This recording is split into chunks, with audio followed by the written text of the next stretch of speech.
Várias ideias nortearam a pesquisa desta exposição, mas eu destacaria duas principais. A primeira tem a ver com uma pergunta que fizemos à linguagem, à própria linguagem, portanto, como sentimos a linguagem nos dias de hoje. E isso tem a ver com uma proliferação de formas de linguagem cada vez mais distintas daquilo que seria uma linguagem universal e transparente. Eu falo dessas formas como os fake news, os memes, portanto, como é que o digital, de certa forma, veio infletir aquilo que entendemos com linguagem. E então a primeira pergunta de farsa tem a ver com isso, tem a ver com as transformações ocorridas na linguagem nos últimos tempos e como é que nós nos posicionamos e como é que os artistas refletem sobre isso. E aí vem uma segunda pergunta e que já joga luz sobre dois contextos, que são dois contextos muito distintos, eu diria, o contexto português e o contexto brasileiro, mas que são banhados por uma língua comum. Uma língua que é, por um lado, unificadora, mas, por outro lado, uma língua que foi instrumento de colonização, não é? Uma língua que provocou unificação e provocou terror na mesma equação.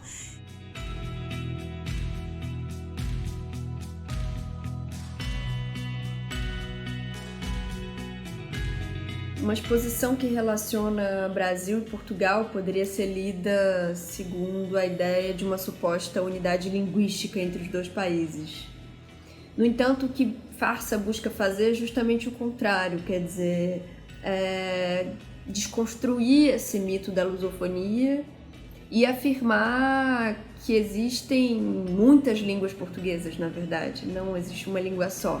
Essa é uma língua disputada, é uma língua múltipla e é uma língua ambígua, porque foi e é ferramenta de colonização por excelência, mas é também através dela que a gente constrói, inventa e fabula outros mundos e outros horizontes possíveis.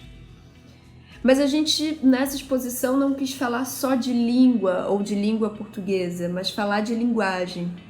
E falar de linguagem significa assumir outros fenômenos, que não a língua falada, que não o cânone da palavra. Então, há nessa exposição muitos trabalhos também que falam de linguagens outras que resistem a essa monocultura colonial, linguagens do corpo, do silêncio, do ruído, linguagens do segredo, e que produzem ao seu modo, de diferentes modos, maneiras de escapar desse fascismo da língua também.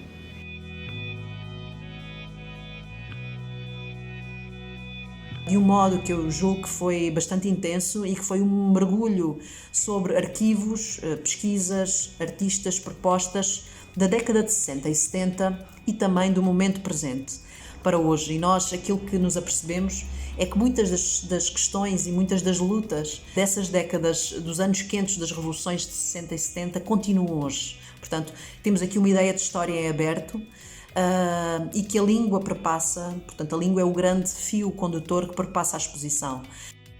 De qualquer maneira, essa aproximação entre ecos do passado e sussurros do presente acaba colocando os dois tempos em perspectiva e nos permite, curatorialmente, atualizar e deslocar alguns sentidos e ver esses fenômenos históricos de uma outra maneira também.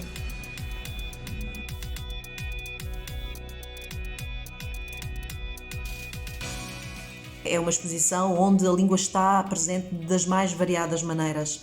Não existe propriamente uma tese, mas existe muito mais perguntas que são levantadas. E nesse sentido é uma exposição muito polifónica. Nós falamos sempre dessa ideia de polifonia.